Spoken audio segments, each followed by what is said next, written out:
can you describe this fascinating field of mechanistic interpretability, aka mech interp, the history of the field and where it stands today?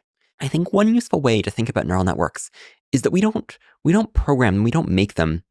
We grow them. We have these neural network architectures that we design, and we have these loss objectives that we create. And the neural network architecture, it's kind of like a scaffold that the circuits grow on. And they sort of, it starts off with some kind of random things, and it grows, and it's almost like the objective that we train for is this light. And so we create the scaffold that it grows on, and we create the light that it grows towards. But the thing that we actually create, it's this almost biological, entity or organism that we're studying. And so it's very, very different from any kind of regular software engineering.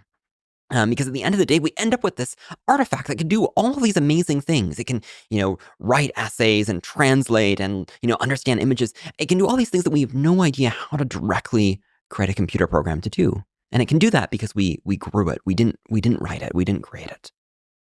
And so then that leaves open this question at the end, which is, what the hell is going on inside these systems? Mm-hmm. And that, is, to me, a really deep and exciting question. It's, a really exciting scientific question to me. It's sort of is like the question that is just screaming out. It's calling out for us to go and answer it when we talk about neural networks. And I think it's also a very deep question for safety reasons.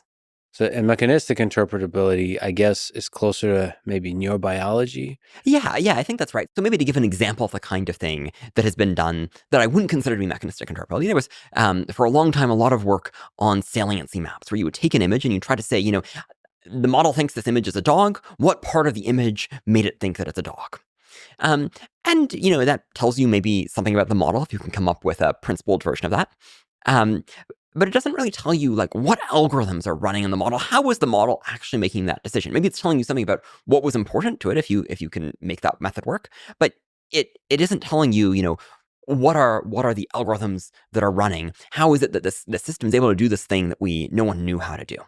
And so I guess we started using the term mechanistic interpretability to try to sort of draw that divide, or to distinguish ourselves in the work that we were doing in some ways from some of these other things. And I think since then it's become this sort of umbrella term for, a pretty wide variety of work.